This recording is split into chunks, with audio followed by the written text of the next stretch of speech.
बिस्मिल्लाहिर्रहमानिर्रहीम, अस्सलाम वालेकुम नाजरीन। मैं राजा फैसल और मेरे साथ हमेशा की तरह मेजर आदिल राजा। आप काफ़ी अरसे से हम दोनों का इंतज़ार कर रहे थे।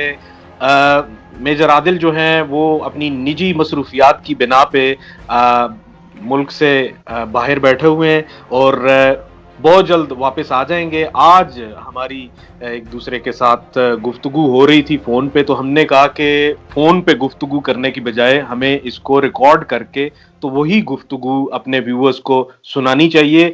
ये गुफ्तगू है खुसूसन आजकल के जो नए नए चेहरे जो यूट्यूब पे बैठ के और एजेंडा के तहत वीडियोस कर रहे हैं, उनके बारे में बात करने की। और ऐसे लोग जिनका के ना तो डिप्लोमेसी से कोई दूर दूर तक कोई उनका ताल्लुक है, या फिर उन्होंने मेरे ख्याल में डिप्लोमेसी पे कभी कोई किताब भी नहीं पढ़ी होगी अपने आप को एनलाइटन करने के लिए कि डिप्लोमेसी होती क्या है, या उनको डिप्लोमेटिक हिस्ट्रीज का और वॉर हिस्ट्रीज का, बैटल हिस्ट्रीज का कुछ इल्म नहीं होता। और वो यूट्यूब पे बैठ के तो मुल्क में जो पॉलिसीज चल रही होती हैं, डिफेंस रिलेटेड पॉलिसीज और फॉरेन पॉलिसीज, उनको लेके और वो अपनी जगह पे बैठ के भाषण देते रहते हैं। खैर, उनके जो सुनने वाले हैं उनको भी उनका भी सबको पता है कि वो किस नौयत की ऑडियंस उनको सुनती है। तनाजुर में आज बात करने के लिए मैंने मेजर साहब से ये कहा कि आज हमें ये बात रिकॉर्ड करनी चाहिए, ताकि हमारे जो व्यूअर्स हैं उनके जहन में जो बहुत से क्वेश्चंस रेज किए जा रहे हैं, जो कि हमें सोशल मीडिया से भी पता चल रहा है कि एक स्मेयर कैंपेन चल रही है जिसमें कि एग्जिस्टिंग गवर्नमेंट को और एग्जिस्टिंग जो इदारे हैं उनको मिलाइन करने की कोशिश की जा रही है। और किन की तरफ से, जिनका जो ना 9 में है ना 13 में है। तो मेजर साहब, thank you very much for joining. Raisa, it's always a pleasure to be at Counter Strike, to launch a Counter Strike. मसला ये राय साहब के जो बात आप कर रहे हैं ये एजेंडा है क्या, पहले तो इसके ऊपर बात करते हैं। असल में प्रॉब्लम राय साहब ये है कि ये वो लोग हैं जिन्होंने कमाई अपनी करनी है यूट्यूब से, ठीक है, खुल के बात करते हैं आज। अभी मैं बहुत अरसे से इस वजह से नहीं आ रहा कि मेरे ऊपर इल्जाम लगना शुरू कर गए थे हिंदुस्तान के संगी जो है उनकी तरफ से, जो ट्रॉल्स हैं, संगी थग्स जिनको मैं बोलता हूं, उनकी तरफ से, और हमारे अपने पटवारियों की तरफ से भी, कि ये जो मेजर है ये शायद इसलिए बोलता है कि इसको अपने यूट्यूब के व्यूज चाहिए, इसलिए कंट्रोवर्शियल बातें करता है। हालांकि मैं इनको आईना दिखाता हूं सिर्फ, और इतने अरसे से मैं इसलिए खामोश बैठा रहा। और राय साहब, आपको भी पता है कि हम व्यूज के लिए ये काम नहीं करते, और इसी वजह से हम सिर्फ हम मुहब्बे वतन लोग हैं और अपनी मुहब्बे वतनी के अंदर ही ये काम करते हैं जो इस वक्त भी हम कर रहे हैं। ये भी आपको अच्छे तरीके से पता है। अच्छा, इनके ऊपर आप आ जाएं, इनका मसला क्या है यार? मतलब जिस तरह आपने कहा ना 3 ना 13 में, और है इनका एजेंडा, ठीक है, पता है इनको कख का नहीं है, मामे और मासियां बनने का इनको शौक है, और लड़ाई के लिए इनको खड़ा कर दें अगर वहां पे एलओसी पे, तो इनका पेशाब निकल जाए। इनको पता तो सिरे से है ही नहीं, बात कर रहे हैं तो एजेंडा क्या है? एजेंडा ये है ना राय साहब के, आपने जब यूट्यूब से कमाई करनी है तो आपने दिन की 3 वीडियोस बनानी है। 3 नहीं भी बनानी तो आपने 2 तो बनानी है। अगर आप छोटे ब्लॉगर हैं, मतलब आपके सिर्फ 200-300 के व्यूज से प्लस नहीं आ रहे, तो आपने 3 बनानी है, नहीं तो 2 बनानी है, नहीं तो एक तो हर हाल में आपने रोज की रोज बनानी है, ठीक है। आप नहीं बनाएंगे तो आपकी दाल रोटी नहीं चलेगी। पहला तो ये एजेंडा है। फिर जब आपने इतनी ज्यादा फ्रीक्वेंसी में बात करनी हो तो आप इतना, एक तो होमवर्क, आपकी पढ़ाई लिखाई नहीं हो, आपका बैकग्राउंड, जिस तरह आप कह रहे थे डिप्लोमेसी में, सफारतकारी में आपका बैकग्राउंड नहीं है, आपका फौजी बैकग्राउंड नहीं है, मिलिट्री हिस्ट्री आपने नहीं पढ़ी हुई, आपने सिर्फ जो है वो एक जर्नलिज्म की डिग्री आधी पादी पूरी कर ली है, और आप एक वो जो लिप्टार्ड तबका है उसके अंदर आप शुमार होना चाहते हैं, जो, और आपको जो है या तो असाइलम बाहर चाहिए या आपको स्कॉलरशिप चाहिए बाहर की, तो फिर आप इस तरह की हरकतें करते हैं जो ये लिप्टार्ड तबका कर रहा है इस वक्त बैठा हुआ। खास तौर पे जो मेरे और आपके ऊपर इल्जामात लगाता है, इनको कत्ल की धमकियां लगती हैं, हमारी वो बातें जो हम इनको आईना दिखाते हैं जिसपे इनको ट्विटर भी कहता है कि तुम लोग गलत हो, लेकिन हम जब इनको आईना दिखाते हैं तो उनको कत्ल की धमकियां लग जाती है। ओह अच्छा, एक तो एजेंडा ये है कि इन्होंने बनानी है जी वीडियोस हर हाल में, चाहे मवाद है या नहीं है। फिर दूसरी बात यह है कि इनकी ऑडियंस कहां पे, इनकी व्यूअरशिप कहां पे है। जाहिर बात है जैसी व्यूअरशिप है उन्हीं के लिए तो उन्होंने वीडियो बनानी है। तो राय साहब इनकी व्यूअरशिप सरहद के पार हिंदुस्तान में ये संगी ट्रोल हैं जो बेचारे इसी में खुश हैं कि पाकिस्तान का बहुत बुरा हाल है, जो उनका लैपडॉग गोदी मीडिया जो उनको बता रहा है हिंदुस्तान में 10 गुना कम करके जो हालात दिखा रहा है, जिस वक्त हालात हैं, हालांकि सड़कों के ऊपर लाशें जलाई जा रही हैं वहां पे, बिल्कुल, लेकिन वो 10 गुना कम करके अभी भी ये बताने में मसरूफ है कि मोदी जी आम किस तरह खा रहे हैं आजकल, अंदाजा करें। अच्छा, इनकी ऑडियंस इस किस्म का तबका है जो बॉर्डर के पार बैठा हुआ है, जो सिर्फ और सिर्फ वो जो मतलब जिनको मैं हिंदुत्व फैशिस्ट कहता हूं। अच्छा, जो हमारी तरफ तबका है वो कौन से हैं, आपने जिक्र कर दिए नान वाले जो पटवारी तबका है, वो इनका तबका है। तो इन्होंने उसी तरह का कंटेंट बनाना है जो उनको पसंद है। अच्छा, वो कंटेंट क्या है कि जी इमरान खान को गालियां निकाल दो, फौज को बातें लान तान करो, ठीक है, आप गवर्नमेंट पे तनकीद करो, जो भी कर रही है उसको आपको कि ये फौज की कोई साजिश है, इसके अंदर कोई एस्टेब्लिशमेंट की साजिश है, कोई ना कोई रोज कंस्पिरेसी थ्योरी ऐसी ढूंढो कि आप लान तान कर सको। किसी को पेट में गोली लग जाती है, कोई वो जो मुहब्बे वतन ब्लॉगर्स हैं या जर्नलिस्ट हैं उनके ऊपर जिस तरह शफा यूसुफ जई को पकड़ लो, उसके ऊपर लान तान शुरू कर दो, या वो मखदूम शहाबुद्दीन को पकड़ दो, उसके ऊपर लान तान शुरू कर दो, सारे मिलके करते हैं, पूरा जत्था मिल जाता है। अमेरिका में जो बैठा हुआ है, जो यहाँ पे लंदन में बैठा हुआ है, और जो बैठा हुआ है यूरोप में और पाकिस्तान में और हिंदुस्तान में और उधर कनाडा में, ये सारे मिलके पढ़ते हैं जत्थे की तरह। जिस तरह वो आवारा कुत्ते हड्डी को नहीं पढ़ते ना बाहर, उस तरह पढ़ते हैं ये जो मुहब्बे वतन लोग बात करते हैं।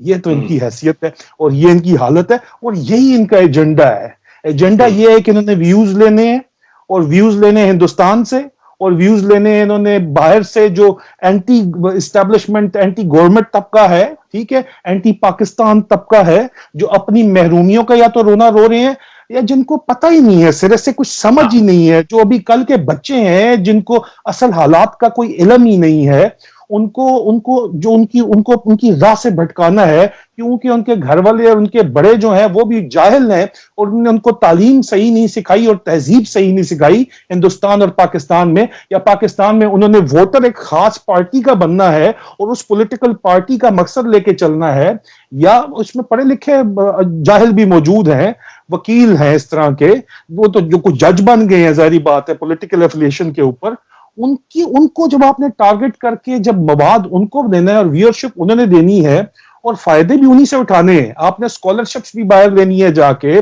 आपने फंडिंग भी बाहर से लेनी है, और कभी कभार आपको असाइलम भी लेना पड़ जाएगा, जो बाज औकात आपको उल्टा मुंह पे थप्पड़ पड़ जाता है जब आप कहते हैं कि जी मेजर आदिल राजा फैसल जो है वो उनसे जान का खतरा है, और उल्टा पड़ जाता है, ट्विटर कहता है बकवास बंद करो, है ये तो मतलब अब तो इनको भारत से भी लोग इनको पहचानना शुरू हो गए और उन्होंने भी इनको तानेबाजी शुरू कर दी है कि हमें पता है कि आप असाइलम के लिए ये कुछ कर रहे हैं। नहीं, इस तरह के बहुत से लोग बैठे हैं, कोई एक आध थोड़ी है, सारे के सारे जो जाके एम्बेसियों में मिलते हैं उनका ख्याल है कि डिप्लोमेट से मिलके तस्वीरें खिंचवा के उनके साथ इनका ख्याल है कि ये बच जाएंगे और बड़े बड़े नाम थ्रो अराउंड करते हैं। इस तरह नहीं होता रहा है सब। असल में लोगों को पता होता है, they can see through you, they can see through your bullshit, ठीक है। ये एजेंडा क्या है? एजेंडा ये है कि आपने रोज की वीडियो बनानी है, कम से कम 1 या 2। व्यूअरशिप आपकी जो है वो एंटी पाकिस्तान लॉबी है, और या पाकिस्तान के अंदर anti establishment anti government lobby है। अच्छी चीज को भी आपने बुरा करके दिखाना है, आप कंट्रोवर्सी क्रिएट करेंगे और बनाएंगे, तभी आपकी वीडियो देखी जाएगी और बिकेगी और कोर्ट होगी, और आपके जो आका बाहर बैठे में जो आपको सपोर्ट में ट्वीटें ठोकते हैं वो तभी करेंगे, कहेंगे शाबाश सारे बच्चे बड़ा चंगा काम कीता है, सारा कुकर तैयार है, शाबाश। जो कुकर तैयार इन्होंने किए ना कुकड़ियां, इनका काम सिर्फ ये है, और इसलिए लायानी किस्म की बातें करते हैं ना। आपका एक्सपीरियंस है कोई है, आपको तकलीफ क्या है? आपको तकलीफ है कि इंडिया से बात हो रही है, और यार जब नई बात हो रही थी तब भी आपको तकलीफ थी है कि क्यों नहीं बात करते इंडिया से, हिंदुस्तान से बात नहीं हो रही। जब बात करनी शुरू की है तब भी आपको तकलीफ है।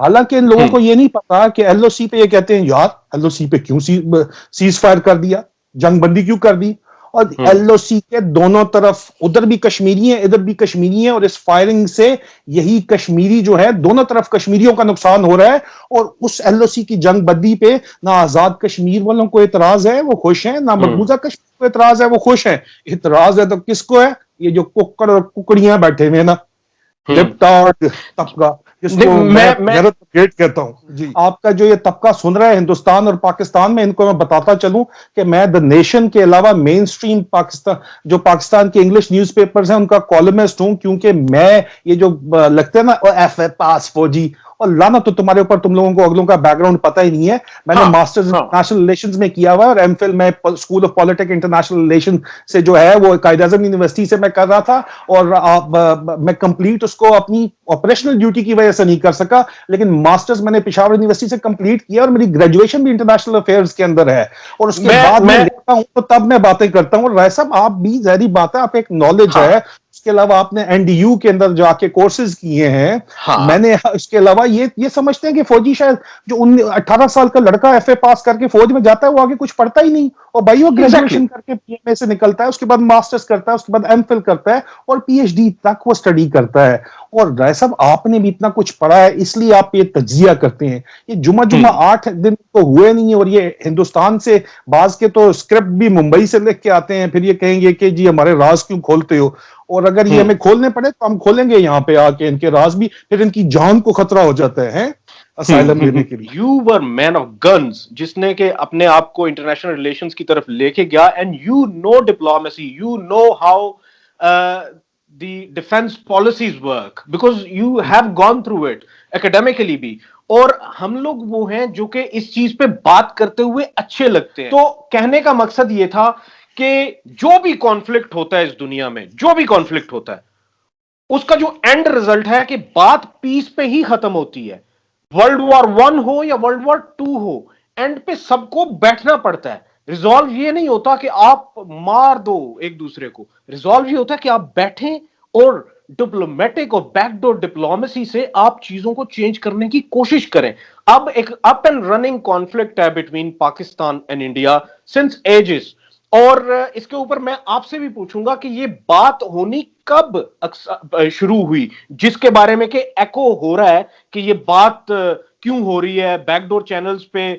मतलब हमारी तरफ से ये अब मीडिया में भी बात आ गई है कि डीजीआईएसआई की जानिब से जो बातचीत हुई रॉ के चीफ के साथ, उसको भी अब ये बैकडोर डिप्लोमेसीज जो हैं ये तो चलती रही हैं। During the cold war there were so many instances जबकि सीआईए के चीफ जो हैं वो केजीबी के चीफ के साथ मुलाकात करते थे और उनके साथ चीजों को डिस्कस करते थे। You have to discuss the things.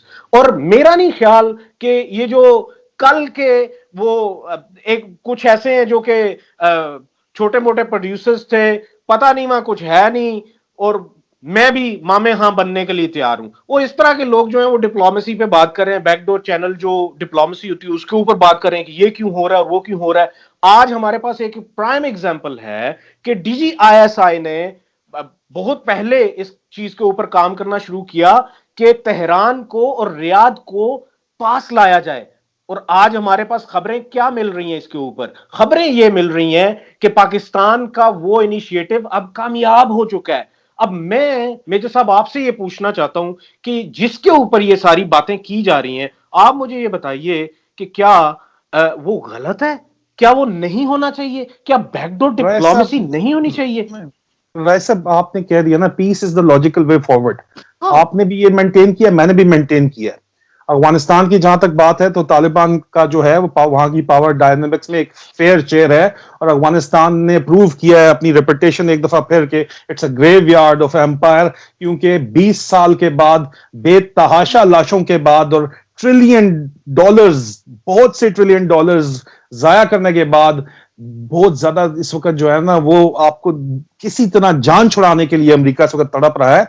और जहां तक हिंदुस्तान और पाकिस्तान के ऊपर ये लोग कल के ये जो कुक्कड़ और कुकड़ियां बात करते हैं, कल के बच्चे, क्योंकि इन्होंने वीडियोस बनानी है और इन्होंने कंट्रोवर्सी क्रिएट करनी है और इन्होंने शाबाश लेनी है और बेसिकली व्यूअरशिप लेनी है जिससे इनको पैसा आना है, तो इनको फिर ये भी बात करनी चाहिए कि ये जो आपने अपने जो दिलो जान मोदी जी को अफगानिस्तान से वापस रास्ते में लाहौर रुकवा लिया था ना नवाज शरीफ साहब ने, जैसे वो प्राइम मिनिस्टर थे।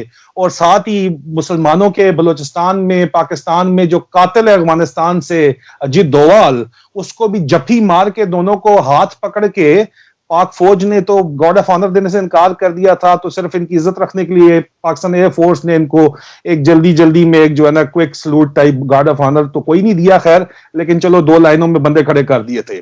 ये जल्दी जल्दी जो बगैर वीजे के बुलाया था ना आपने अपने घर में उनको दावत पे मीठे चावल खिलाने के लिए, तो वो जो मीठे चावल और जर्दा आपने उनको खिलाया था ना, ये वहां से बात शुरू हुई थी कि इंडियंस ने इस ख्वाहिश का इजहार किया था कि आप प्लीज बात करें। उसके बाद जो आप जफियां और पपियां को मारते रहे हैं ना, वहां से ये बात शुरू हुई थी, ठीक है। तो उसकी तो आप जिक्र करते नहीं है। और ये जो डिस्कशंस हैं ट्रैक टू डिप्लोमेसी जो बैक चैनल से शुरू हुई है, ये शायद खाकान अब्बासी साहब जो ने अपने बॉस के ऑर्डर पे, जब वो वजीर आजम थे तो उनके जो जो उनके बॉस थे नवाज शरीफ साहब, उन्होंने उनसे ऑर्डर लेके, जो उनकी वैसे भी आपको पता है ना बहुत ही सख्त ताबेदार हैं वो कहते हैं मैं इनका एहसान जिंदगी भर नहीं बुला सकता, इन्होंने मुझे प्राइम मिनिस्टर बना दिया था।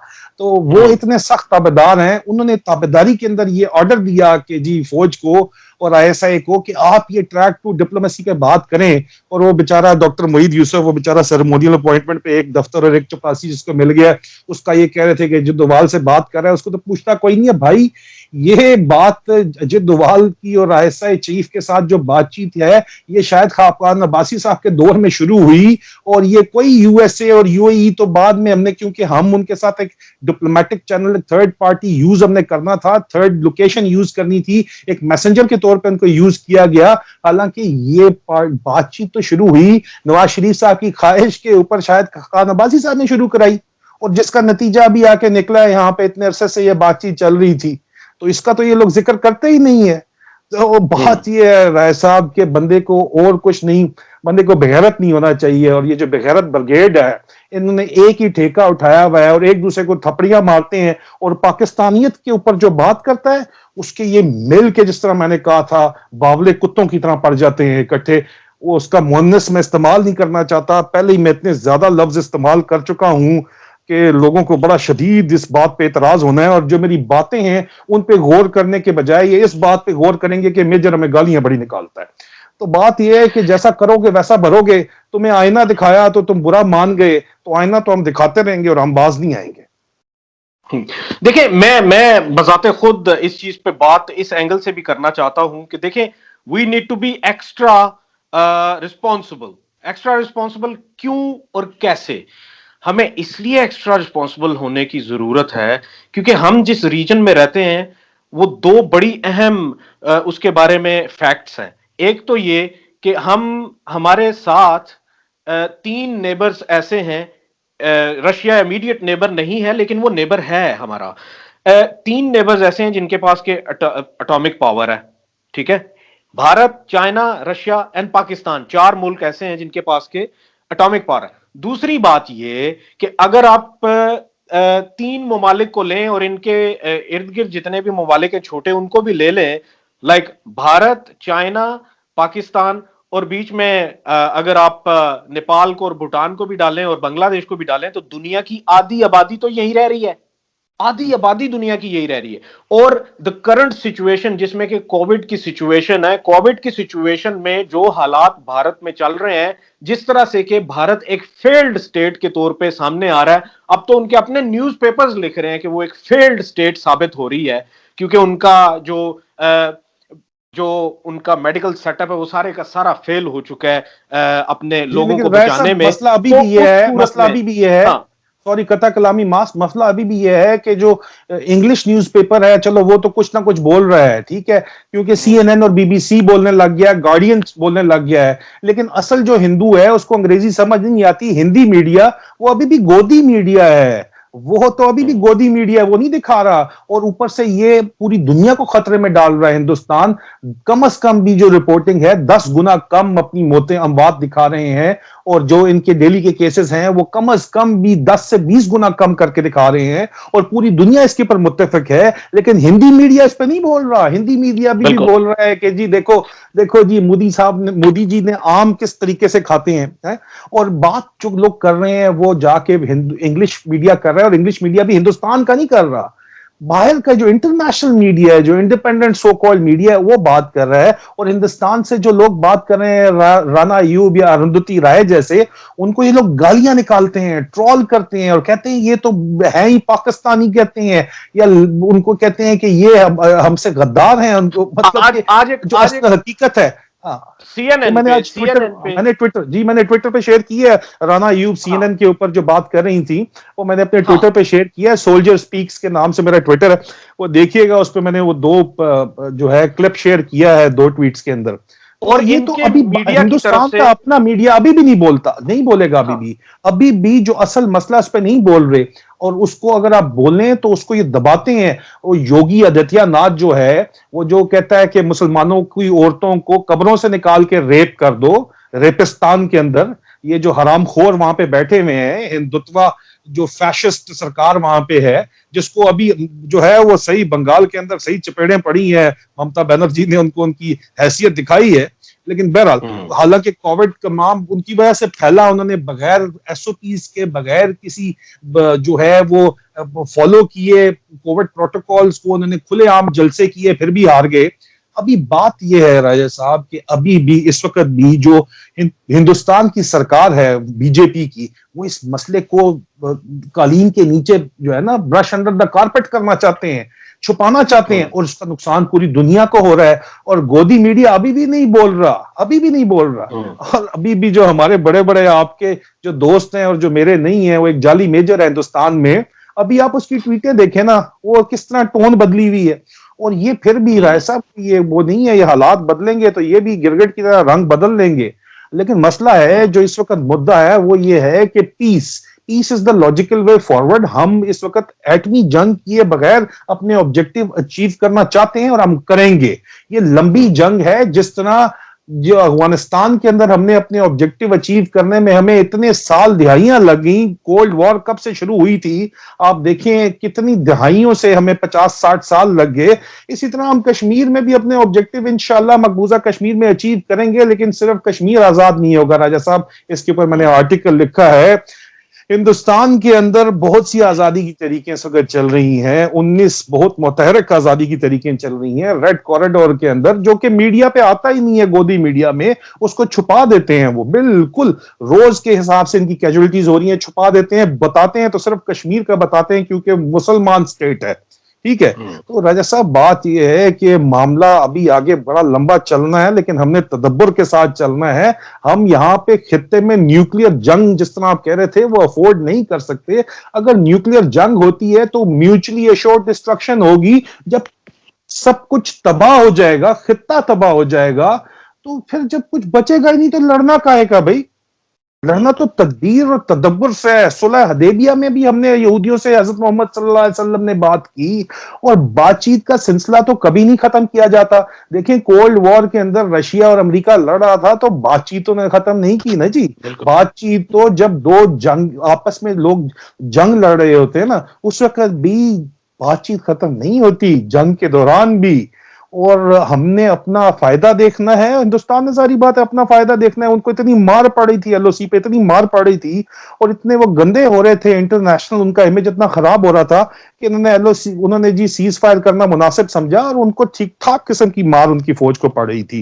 नुकसान हमारा भी हो रहा था, मैं नहीं कहता हमारा नहीं हो रहा था, हमारी भी शहादतें हो रही थी। लेकिन वैसा पाक फौज दुनिया की वो फौज है जिसमें हर रोज एक शहादत होती है। A son a day is the cost we pay for the freedom of Pakistan. और उसके बाद आप कहते हैं कि पाकिस्तान के हक में बात ना करो। तुम लोग क्यों बात करते हो, तुम चुप कर, जो हमारा काम है, लानत है तुम्हारे ऊपर, हम बात भी करेंगे और दिफा भी करेंगे, हमारा मुल्क है, पूरी दुनिया में करेंगे। मैं यहाँ पाकिस्तान में होता हूँ, वहां भी करता हूँ, लंदन में होता हूँ, यहाँ भी होके मैं बात करता हूँ पाकिस्तान की, और पाकिस्तान के हक में बात करता हूँ। लंदन में, यहाँ पे इंग्लैंड के अंदर सिर्फ नवाज शरीफ जैसे जो है वो चोर नहीं बैठे हुए, यहाँ पे मुहब्ब वतन पाकिस्तानी भी बैठे हुए हैं, जो उसको वॉक करने बाहर नहीं निकलने देते। आपको पता है, अपने घर से बाहर नहीं निकलता, जिधर नजर आता है लोग चोर चोर है चोर है के नारे मारते हैं। घर के अंदर ही आज भी उसने ट्रेडमिल लगा ली, आजकल उधर ही वॉक कर रहा है? अपने आसपास जो उसने मफरूर मुलजिम बदमाश रखे हुए हैं ना, वो नासर भट्ट टाइप, वो भी नहीं बचा सकते उसको, लोग गालियां निकालते हैं उनको। कौन है वो लोग? वो लोग पाकिस्तानी है जो यहाँ लंदन में मौजूद हैं। और आने दें शहबाज शरीफ को, उसको भी देख लेंगे। बात ये है, बात ये रहा है साहब कि चीजों को सिर्फ अपनी जो है ना, अपनी सोच के तनाजों से मत देखें, उसको आप ग्लोबल होराइजन के ऊपर देखा करें। और आपने कहा था कि you are a man of pen, I am a man of gun now, man of fun, but I am a man of a tank, you know, caution, I drive tanks। मैं और डीजे एसपीआर भी tank drive करते हैं और role डालते हैं लोगों को, रोलिंग थंडर्स ऐसे नहीं है हम। अच्छा, मैं एक चीज यहाँ पे बताना जरूरी समझता हूँ कि कुछ लोग ये समझ रहे हैं कि शायद पाकिस्तान ने जो कश्मीर पे स्टांस था वो अपना गिव अप कर दिया हुआ है और जैसी चीजें चल रही हैं वो वैसे ही है। इनको ये चीज समझने की जरूरत है, बैकडोर डिप्लोमेसी और हिडन डिप्लोमेसी उस वक्त होती है जबकि ओपन डिप्लोमेसी नहीं हो सकती, जो कि पाकिस्तान ने ओपनली, जिसके ऊपर गवर्नमेंट ने कहा हुआ है कि हम उस वक्त तक बात नहीं करेंगे कि जिस वक्त तक के आर्टिकल 370 एंड 35 ए की जो एब्रोगेशन है वो नल एंड वॉइड नहीं होती। सो दैट मींस उस तरफ अब चीजों को मूव किया जाएगा, और जब तक वो नहीं होगा उस वक्त तक भारत को भी पता है कि पाकिस्तान बैठ के बात नहीं करेगा और चीजें सीधी नहीं होंगी। तो वो लोग जो कि बैठे हुए अपने वो ना समझ दोस्तों को, पॉलिटिकल फ्रेंड्स को और साथ में भारत में बैठे हुए लोगों को खुश करने के लिए और व्यूज लेने के लिए इस तरह की जो चवले हैं वो मारते रहते हैं यूट्यूब पे बैठ के, उनको हमारी रिक्वेस्ट है कि भाई ज्यादा नहीं लेकिन कोई 5 से 6 किताबें पढ़ लो, आपको चीजों का अंदाजा हो जाएगा, हिस्ट्री से रिलेटेड और साथ में डिप्लोमेसी से रिलेटेड चीजें कैसे चलती हैं। आप कुछ ना कुछ आपको आइडिया हो जाएगा कि हम क्या कहने की कोशिश कर रहे हैं और आप क्यों गलत हैं। और इस वजह से उनको ये पढ़ने की, कुछ पढ़ के बैठा करें, ना कि आप बस बैठ के तो वो जियो पॉलिटिकल इश्यूज के ऊपर ऐसे बात कर रहे हैं कि जैसे अभी अभी आप जो हैं वो रिटायर हुए हैं फॉरेन ऑफिस से और अब आपके पास करने के लिए कुछ है नहीं, तो आपने कहा चलो एक यूट्यूब चैनल ही बना लें। तो मेरे ख्याल में इनको इन चीजों के ऊपर सोचने की जरूरत है और साथ में ये कभी भी प्रोपोगेट करना नहीं चाहिए कि शायद पाकिस्तान ने अपना जो राइट ओवर कश्मीर है, कश्मीरियों की आजादी के लिए साथ खड़े होने का जो पाकिस्तान का वादा है, शायद उससे पाकिस्तान फिर गया। ना कल फिरा था, ना आज फिरा है और ना उस वक्त तक फिरेगा जिस वक्त तक के कश्मीरियों को हक्के खुद इरादियत और आजादी नहीं मिल जाती। तो ये सोचने की जरूरत है। और साथ में ये है कि मैं भी इस चीज को ऐसे ही देखता हूं कि जो कुछ हमने देखा कि कोल्ड वॉर के बाद सोवियत यूनियन के साथ हुआ कि सोवियत यूनियन के टुकड़े टुकड़े हुए, यही कुछ मुझे भारत के यहां भी होता हुआ नजर आ रहा है कि भारत ने अगर अपना स्टांस ना बदला, अपना जो हिजमोनिक वो कुतीसमार खान बनने की जो कोशिश करता है वो अपने आप को अमेंड ना किया, तो भारत के भी उससे भी ज्यादा टुकड़े होंगे जो कि सोवियत यूनियन के हुए थे। और इनको मेरे ख्याल में होश के नाहन लेने की जरूरत है। आपका फाइनल कमेंट लूंगा फिर मैं रैप अप कर दूंगा, बल्कि आप ही रैप अप कर दीजिएगा। देखिए राय साहब, बात सिर्फ ये है कि हमें, अवाम इतनी समझदार है इस वक्त मेरे ख्याल में, अगर कोई नहीं है तो वो यूथ, हमारी ऐसी यूथ जो अभी बिल्कुल नौजवान नए नए हुए हैं, 15-16 साल की उम्र में यूट्यूब ने देखना शुरू किया है और उनके घर में ऐसा माहौल नहीं है कि उनको कोई अकल की मत दे सके, वो लोग ही गुमराह होते हैं। उन्हीं लोगों को गुमराह करने के लिए ये लोग वीडियो बनाते हैं। जो पाकिस्तानियों को बात समझनी है वो ये समझनी है कि इन लोगों की मजबूरी है, वीडियो रोज की कम से कम 3, रोज की कम से कम 1 नहीं तो 3 वीडियो इनका जो है ना वो इनका टारगेट होता है बनाना। ना भी हो तो कम से कम एक वीडियो उन्होंने रोज की बनानी है। और वो वीडियो अगर ये सब अच्छा की रिपोर्ट या पॉजिटिव इमेज पाकिस्तान का पोर्ट्रे करें तो उसके व्यूज नहीं आते, क्योंकि व्यूअर बैठा हुआ है इंडिया के अंदर ज्यादातर यूट्यूब का। और पाकिस्तान के अंदर भी आपको पता है हमारी कौम में जरा ये कमजोरी है, मिर्च मसाला ना होए ना तो फिर मजा नहीं आता। ਅਸੀਂ ਤੇ ਖਾਣੇ ਵੀ ਮਿਰਚਾਂ ਸੱਟ ਕੇ ਖਾਂਦੇ ਆ ਨਾ, ਤੇ ਮਿਰਚਾਂ ਦੇ ਬਗੈਰ ਸਾਨੂੰ ਮਜ਼ਾ नहीं आता है। मिर्च मसाला पकोड़ा ना बहुत होए होना रोजा चाहिए। नहीं खुलता। रोजा नहीं खुलता पकोड़े के बगैर, मतलब समोसे पकोड़े के बगैर ना। तो ऊपर से बिरयानी में तेज सिंधी बिरयानी मसाला ना हो तो मतलब कि तेज मसाला ना हो तो मजे नहीं आता ना। मैं हमारा मसला ये है बिरयानी की प्लेट के, मिर्च तेज है, इसी तरह मिर्च मसाला डालना इनकी मजबूरी है। वो ना हो तो वीडियो कोई देखता नहीं है जो ये बनाते हैं यूट्यूब के ऊपर, और देखेगा नहीं तो इनको पैसे नहीं मिलेंगे। इसलिए इनका प्रॉब्लम ये है कि उन्होंने मिर्च मसाला डालना है, रोज की वीडियो भी बनानी है, मिर्च मसाला भी डालना है, और टाइम रिसर्च का जारी बात है। जब आपने एक रोज वीडियो बनानी है और भाई आपके पास एक ही दिन है, जारी बात है आपने और भी काम करने हैं, और रोज आपने वीडियोस जब बनानी है तो रिसर्च आप एक ही बंदे हैं, या तो आपके पीछे कोई नेटवर्क चल रहा है ना पूरे का पूरा है, एक ही आप बंदे हैं, तो क्या होगा? या तो आपके पास रिसर्च का टाइम नहीं है, आप कोई ना कोई लायानी कंट्रोवर्सी क्रिएट करने के लिए बात करेंगे, जो कौन कर रहा है? जो आपको पता है कि भारत की तरफ से जो हिंदी मीडिया बात कर रहा है वो आप पकड़ेंगे, और उस पे आप मिर्च मसाला डाल के उसको जो है ना आप करके सीधा मिदा सेटमेंट करके आप वीडियो निकाल देंगे। और वो वीडियो यहाँ पे भी लंदन में एक वो चैनल है, मैंने कभी देखा नहीं, लोग कहते हैं खरियां खरियां के नाम से एक गंजा, एक तो सारा जो है ना वो बुड्ढा है वो संकी सा वो बनाता है। तो वो कोई इस तरह के 3-4 जो लोग जो हैं जो जाने पहचाने जो संकी किस्म के लोग हैं, जो एंटी पाकिस्तान है या नवाज शरीफ की मोहब्बत में उसके पैसे की वजह से दबे में है, कोई ना कोई मसला जरूर है, या फिर इंफीरियरिटी कॉम्प्लेक्स है उनको कोई फौज से। होता है ना, लोग नहीं सिलेक्ट हो पाते फौज के अंदर, हाँ, या कोई किसी को फैमिली में किसी का लड़का हो जाता है या कोई दोस्त यार हो जाता है, तो उनको लगता है कि ये तो मतलब निजाम ही सारा खराब है, मतलब एंटी फौज हो जाते हैं। ज्यादातर आपको पता है एसएसपी रिजेक्ट होते हैं, ये भी आप चेक कर लें, निकाल के देख लें तो। अच्छा, जो उसके अलावा जो एक लिबरलिज्म के नाम पे, आजादी के नाम पे जो आपने तनकीद जायज करनी है करें, आपको कभी उसका जवाब नहीं हम देंगे, आपकी जायज तनकीद के साथ खड़े होंगे। लेकिन आप लोगों ने एक नाजायज, जिन्होंने मिर्च मसाला डाल के बात बनानी है, मैंने कहा ना मिर्च मसाला तेज डाल के, और बाज में दरमियान में ऐसे भी लोग हैं, वो एक खातून तो खैर उसको नहीं कहना चाहिए, बहरहाल अभी क्या करें मजबूरी है, तो वो उसका तो स्क्रिप्ट भी मुंबई से लिख के आता है, ठीक है। नाम कहते हैं तो नाम भी बता दें, जो लिखती है लड़की वहां पे, पैसे उसको जाते हैं दिल्ली से, और मेजर गोरावारिया का नेटवर्क उसको पैसे देता है। वो स्क्रिप्ट, या तो आपके फिर स्क्रिप्ट बैठ से आएगा, ठीक है, कि अच्छा ये सवाल करने हैं आपने, ठीक है, आपको खुद कुछ भी नहीं पता, खुद आप बिल्कुल बैठे हैं बेहोश करके, या फिर आपने कोई कंट्रोवर्सी निकालनी है और वो कंट्रोवर्सी आपने चलानी है, या फिर आपका एजेंडा ये है कि आपको लफाफे आने, ठीक है, वो लफाफे आने हैं। सोशल मीडिया सेल नून लीग का भी बड़ा एक्टिव है, पीपीपी का भी बड़ा एक्टिव है, बड़ा फाल है, और बहुत बड़ा बड़ा बजट है उनका, और वो बजट देते हैं, जाहिर बात है वो बजट स्पेंड करते हैं स्पॉन्सर्ड वीडियो तैयार करने के लिए। अगर आपकी कोई फॉलोइंग है, रोज आपने बात करनी है, तो लफाफा उधर से आता है। तो ये 2-3 में से कोई एक वजह है जिसकी वजह से ये वीडियोस की भरमार है, बनी जा रही है। हाँ, आप पाकिस्तान के हक में पॉजिटिव बात कर लें, ठीक है, और पाकिस्तानियत के ऊपर बात करें, तो तब भी आपकी वीडियो चलेगी। वो शहाब की चलती है, नहीं चलती वीडियो, चलती है। अच्छा, उसके ऊपर ये पढ़ जाएंगे, शिफा यूसुफजई बात करती है, मतलब मैं आपको मिसाल दे रहा हूँ 2-3 किस्म के, और भी बेतहाशा इस तरह के ब्लॉगर्स हैं। जहन से इस वक्त अगर मैं जिक्र ना कर सकूं तो माइंड ना करें, बहुत बेतहाशा पाकिस्तानी यूथ है, पाकिस्तानी जर्नलिस्ट है, आप हैं राजा साहब, दोस्त यार हैं बेतहाशा, अनम शेख हो गई, इस तरह के बहुत से लोग हैं, ठीक है। हाँ, सिद्दीक जान हो गए, सिद्दीक जान हो गए यार, मतलब कि क्या जबरदस्त बात। उसके पीछे तो आप देखें, वो सही बात करने के ऊपर जो है वो काजी फायज ईसा, जस्टिस कहना पड़ेगा, मजबूरी है।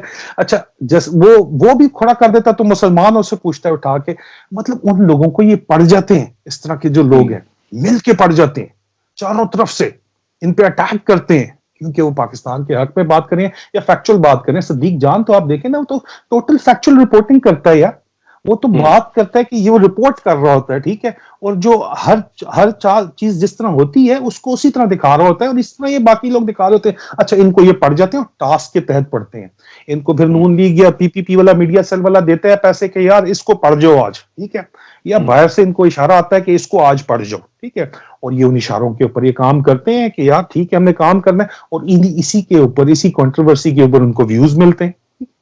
तो बात ये है कि हमें ये चीज समझनी है कि ये सिर्फ बगैर, या तो इनको पास रिसर्च का टाइम नहीं है, या इनको स्क्रिप्ट आ रहा है, ठीक है, स्क्रिप्ट या तो किसी पॉलिटिकल पार्टी से आ रहा है, या हिंदुस्तान से आ रहा है, या पाकिस्तान से बाहर। आपको पता है कनाडा में वो बैठा हुआ है और डॉक्टर कहता है अपने आप को, क्या नाम है उसका, फतेह पता नहीं क्या, पता नहीं किसकी। मैं तो अभी राय साहब, मैं कसम से मेरा दिल करता है ना, मेरा दिल करता है कि गाला कड्डा मैं कि तो सही गाला कड्डा, गनिया गनिया, लेकिन वो फिर मतलब जाहिर बात है नहीं उसका कसूर नहीं है, वो बेसिकली क्या है कि वो यूज करनी पड़ती है। हाँ नहीं, वो साइकोलॉजिकली फारिग है उसका भी नहीं राय साहब बड़ा तेज आदमी है, ये सारे बड़े तेज हैं, बड़े अपन पूरे दिनों के हैं ये सारे के सारे।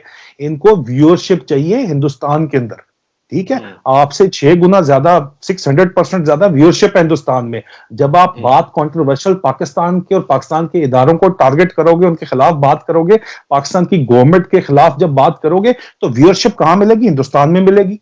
वो जो बाहर बैठा हुआ जो अपने आप को डॉक्टर कहता है, वो भी यही कर रहा है भाई। वो हिंदुस्तान, उसके लेक्चर हैं कहां पे? सारे के सारे हिंदुस्तान में। कौन पाकिस्तान में पूछता कौन है उसको? किसी पाकिस्तान के चैनल पे नजर आते हैं ये? पाकिस्तान में इनको कोई देखता है? नहीं। इनको हिंदुस्तान में ऑडियंस है, उनकी ईगो को में हवा भर के है, उनकी जो अना है ना, उनकी जो फेक ईगोज है, ठीक है, फॉल्स ईगोज है, जो उनकी अना है, जो उन्होंने अपनी अनाओं के बुत बनाए हुए, उनमें पंप भरते हैं ये अपनी वीडियोस के जरिए, और उनको व्यूज मिलते हैं, ठीक है, और उन व्यूज से इनको पैसे आते हैं, मोनेटाइज चैनल है इनके, या फिर इनको सेमिनार्स की दावत आती है, उनके चैनल्स के ऊपर बैठते हैं। और आप जैसे लोग और अतर काजमी जैसे लोग जो पाकिस्तान के हक में बात करने वाले हैं, उनके जब वो उनके चैनल्स पे उनकी बैंड बजा रहे होते हैं, तो आपकी वॉल्यूम ही कम कर देते हैं। बात तो ये है ना राय साहब, ये समझ, ये पाकिस्तानियों को ये बात समझनी है ना। अगर आपको ये बात नहीं समझ आ सकी, अगर आपको इतनी बात नहीं समझ आती, तो फिर काहे कि आप इतने 30 मार खान और फन्ने खान बनते हैं और कमेंट करते हैं सोशल मीडिया के ऊपर बैठ के कि जी नहीं ये बजट खा गए 80%, और लानत तो तुम्हारे ऊपर 18% को तुम लोगों ने 80% कर दिया है, हाँ, और तुम इसको बिलीव कर रहे हो। मतलब राय साहब बात ये है कि अकल जो है, अगर देखा जाए तो हमारी जो आर्मी है वो अपने आप को मिनिमम बजट में भी ऐसे मेंटेन किए हुए कि हमारे जो पड़ोसी है वो 3 गुना ज्यादा बड़ा, ऑब्वियसली उसके पास फोर्स है, और उसको हमने कंटेन किया हुआ है, और उसको हमने कंटेन किया हुआ है, और इतनी यहाँ पे फिर उसी बुनियाद पे, और जाके उनका बजट देखें और हमारा बजट देखें, हमारी आर्मी का बजट देखें और उनका देखें, और इनको समझ आए कि ये कहां पे खड़े हैं और वो किधर खड़े हैं, और फिर उसका जो रिजल्ट है वो भी देख लें। फरवरी 2019 में क्या हुआ था? आखिर में रह दे कि क्या चीज रह जाती है? वो आंटी आयशा सदीका इधर बैठी हुई है कि उसको कोट करेंगे कि जी फौज कारोबार चला रही है, फौज डीएचए चला रही है, और रहता कौन है डीएचए में? 80% तो सिविलियंस रहते हैं। सर राय साहब एक मिनट, 80% तो सिविलियन रहते हैं सिक्योर एनवायरनमेंट के पीछे, और फौज के स्कूलों को तुम लोग नहीं छोड़ते हो, हैं? बच्चे तुम लोगों ने फौज के स्कूलों में पढ़ाने हैं, रहना तुम लोगों ने फौज की कॉलोनियों के अंदर है, ठीक है। जॉब अगर बच्चों को तुम लोगों ने उनको जो सिखाना है तो आपने कैडेट कॉलेजेस के अंदर डालना है, अगर उनकी ग्रूमिंग करनी है, एक मौसर शहरी बनाना है पाकिस्तान का, तो आपने कैडेट कॉलेजेस में डालना है या आर्मी पब्लिक स्कूल में डालना है। उसके बाद बातें भी फौज के ऊपर करनी है। यार मतलब कौन लोग हो तुम? कौन लोग हो? कोई शर्म क्या है तुम्हारे अंदर? और अगर ये पाक फौज कर रही है, ये जो काम वेलफेयर बिजनेसेस कर रही है, रोज का हमारा एक शहीद है, उस शहीद के बच्चे होते हैं, उनकी बीवियां होती हैं, उनको हमने उनका ख्याल, जब तक वो बड़े नहीं हो जाते, जब तक वो किसी काबिल नहीं हो जाते, हमने उनका ख्याल रखना होता है, उनको लुक आफ्टर करना होता है। इसी वजह से एक निजाम चल रहा है कि रोज हर 8 जवानों के बाद एक अफसर हमारा शहीद होता है, और जवान से लेके अफसर तक, सिपाही से लेके जर्नैल तक, सब यकजान या कालिब होके एक दूसरे का ख्याल रखते हैं एक सिस्टम के तहत। हाँ, तनख्वाह तो आपने कोई बढ़ाई नहीं हमारी इतने अरसे से, खान साहब के खास तौर पे ना पेंशन बढ़ाई है ना तनख्वाह बढ़ाई है, बड़ा गिला है। लेकिन भाई बात यह है कि हमने उसके बाद ना हमें अलाउंसेस उस तरह के मिलते हैं, उसके बाद भी हमने अपना ये सारा सिस्टम, जो हमारी शहादतें हैं, हमारे जख्मी हैं, हमने उनको भी देखना है, अपना हमने अस्पताल भी चलाने हैं, विदाउट एनी एडिशनल बजट हमने सब कुछ मैनेज करना है। और हमारा एक 80% मैन पावर, जो आप 40-42 साल की उम्र पे जब उसका बच्चे जो हैं अभी स्कूल गोइंग होते हैं, उसको आप रिटायर कर देते हैं, उनको जॉब्स भी करनी है, रिहेबिलिटेशन भी करनी है। तो ये इसी तरीके से एक मुनज्जम तरीके से काम चलना है, और आपने उसी को पकड़ के हमारे मुंह पे मारना है कि जी ओ ये मिलिट्री इनकॉर्पोरेटेड आंटी आयशा सदीका ने नौकरी भी बैरिया फाउंडेशन में करनी है और लिखना भी इंफॉर्मेशन निकाल के आर्म फोर्सेस के खिलाफ है? बात ये यार, ये शर्म हया नहीं है। इसलिए राजा साहब मैं इनको बोलता हूँ बेगैरत ब्रिगेड, बस स्निचेस, मिनोज, स्निचेस। और लेकिन एंड पे मैं एक छोटी सी, वो मेरे एक बहुत ही अच्छे दोस्त हैं, उनको वो बेसिकली शुगर के मरीज हैं, तो वो रोजे नहीं रखते और आखिरी दिनों में ना, जो आखिरी दिन होते हैं रमजान के, उनमें रोजे रखते हैं। तो मैं उनसे एक दफा मैंने पूछा, ये आपको शुगर नहीं है, आप क्यों रोजे रख रहे हैं? तो कहते हैं राजा साहब ये जो रोजे होते हैं ये बड़े मशहूर रोजे हैं, तो ये मैं नहीं छोड़ता। तो वो इन मशहूर रोजों में एक दुआ करना चाहता हूं, हाथ उठा लीजिए सब, कि या मेरे मालिक इन रोजों में हमारी ये दुआ कबूल फरमा कि ये जो स्निचेस एंड मिनोज हमारे बीच में मौजूद हैं, जो कि हमारे पड़ोसी मुल्क से व्यूज लेने के लिए अपनी कोई अहलियत नहीं होती, और वहां से उनकी डिक्टेशंस पे उन्हीं से ही उनके गेस्ट लेते हैं, और साथ में ये है कि उन्हीं से ही क्वेश्चनेयर भी लेते हैं कि कौन से क्वेश्चन करने हैं कि कौन से नहीं करने। और हमारे पास प्रूफ भी मौजूद है इस चीज के, या मेरे मालिक उनको हदायत दे, उनको हक हलाल की रोजी कमाने की, उनको उनके जेहन में डाल के वो हक हलाल की रोजी कमाएं। और साथ में ये है कि उनको होश के नाहुन दे कि वो अपनी मां के साथ, जो कि धरती मां है, उसके साथ गद्दारी ना करें, उसको गाली दे के पैसे ना कमाएं। या मेरे मालिक उनको हदायत अता फरमा। और इसी दुआ के साथ, आमीन, इसी दुआ के साथ मुझे और मेजर आदिल राजा को दीजिए इजाजत। अपना ढेर सारा ख्याल रखिएगा। एक और एक्सक्लूसिव वीडियो के साथ हम दोबारा से आपके सामने हाजिर होंगे। बहुत बहुत शुक्रिया।